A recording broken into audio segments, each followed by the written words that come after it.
नमस्कार श्रोते हो. आशा करतो की तुम्ही सर्व कुशल मंगल आहात. आज आपण ऐकणार आहोत गणेशजींच्या जन्माची कथा. गणेश पुराण अध्याय पहिला. गणेश पुराण हा हिंदू धर्मातील एक महत्त्वपूर्ण ग्रंथ आहे, जो भगवान गणेशाच्या जन्मकार्य, लीला आणि भक्ती पद्धतीचे विस्तृत वर्णन करतो. हा पुराण मुख्यतः 2 भागांमध्ये विभागलेला आहे: उपासनाखंड आणि क्रीडाखंड. यामध्ये गणेशाच्या विविध स्वरूपाची माहिती दिली आहे आणि त्यांच्या कृपेने भक्तांच्या जीवनातील विघ्ने कशा प्रकारे दूर होतात यावर प्रकाश टाकला जातो. प्रथम अध्यायात गणेश पुराणाचा महिमा, त्यांचा संक्षिप्त सारांश आणि गणेशाच्या जन्मकथेबाबतची माहिती दिली आहे. या अध्यायात महर्षी व्यासांनी गणेशाच्या विविध लीलांचे रहस्य सांगितले आहे. गणेश पुराणाचे महात्म्य.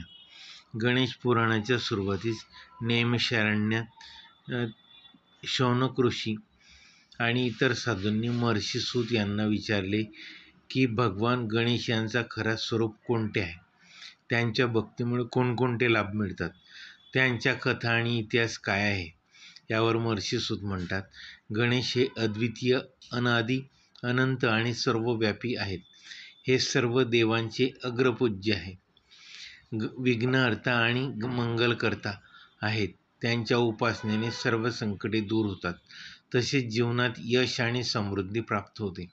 महर्षी सूत यांनी सांगितले की गणेश पुराणाच्या कथा ऐकणाऱ्या, पठण करणाऱ्या आणि आचरणात आणणाऱ्या भक्तांच्या समस्त पाप नष्ट होतात, त्यांना मोक्षप्राप्ती होते. या ग्रंथात गणेशाच्या जन्म, विवाह, युद्ध, उपदेश आणि भक्तांच्या विविध लीलांचे वर्णन आहे.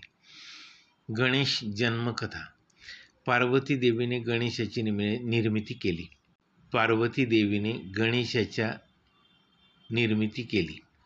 प्राचीन काळी कैलास पर्वतावर देवी पार्वती आपल्या सेवकासह निवास करीत होती. एके दिवशी स्नान करत असताना तिने आपल्या शरीराच्या उठण्याच्या लेपातून एक सुंदर बालक तयार केला आणि त्याला जीवन प्रदान केले. पार्वतीने त्याला आपला पुत्र मानले आणि त्याचे नाव गणेश ठेवले. त्यावेळी पार्वती स्नानासाठी जात असताना तिने गणेशाला दरवाजावर पहारा देण्यासाठी आज्ञा केली. त्याचवेळी भगवान शंकर तिथे आले आणि आत जाण्याचा प्रयत्न करू लागले. गणेशाने त्यांना रोखले, कारण आईने आदेश दिला होता की कोणालाही आत जाऊ द्यायचे नाही. शंकर आणि गणेश यांच्यातील युद्ध.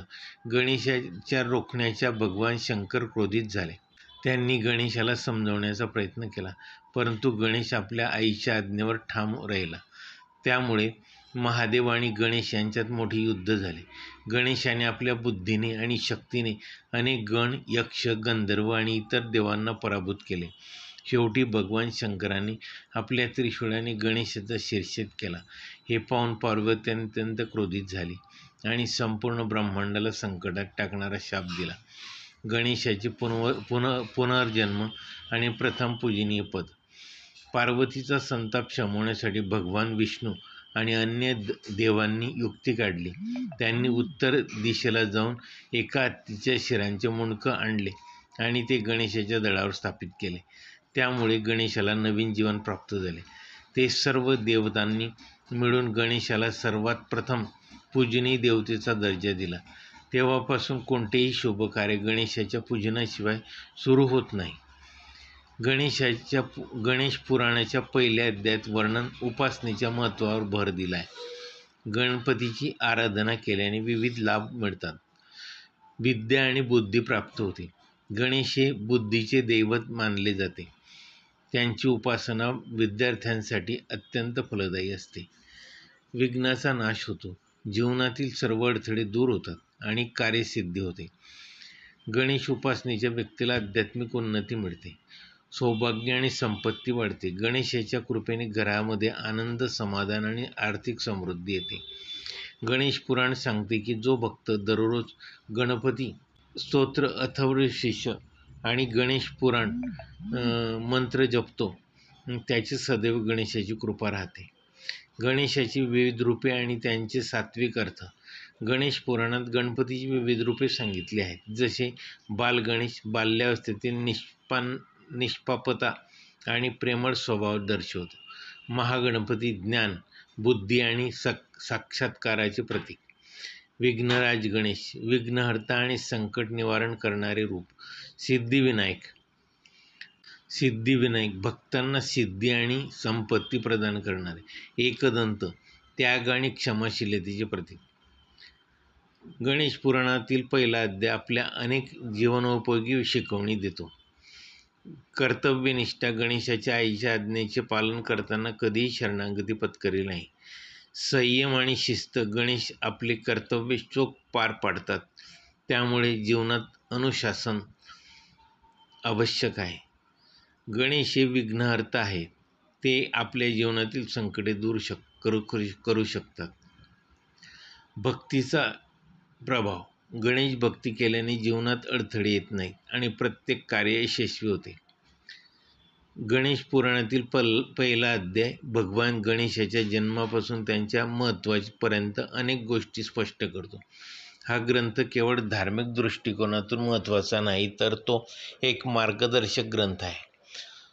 जो जीवनातील यशस्वी होण्यासाठी आवश्यक तत्त्वे शिकवतो. गणेश भक्तीने जीवनात आनंद, शांती आणि यश प्राप्त करता येते. जो कोणी गणेश पुराणाचे मनोभावे पठण करतो, तो नक्कीच सर्व संकटांवर विजय मिळवतो आणि त्यांचे जीवन सुख समृद्धीने भरून जाते. श्री गणेश पुराणाच्या पहिल्या अध्यायाचे सखोल वर्णन तयार केले आहे. यामध्ये जन्मकथा, उपासनेचे महत्त्व, विविध स्वरूपे आणि शिकवणी समाविष्ट आहे. माझी गणेश पुराणातील अध्याय पहिल्याची कथा शांतपूर्वक ऐकल्याबद्दल धन्यवाद. माझ्या या व्हिडिओला लाईक अँड शेअर व सबस्क्राईब करायला विसरू नका. धन्यवाद.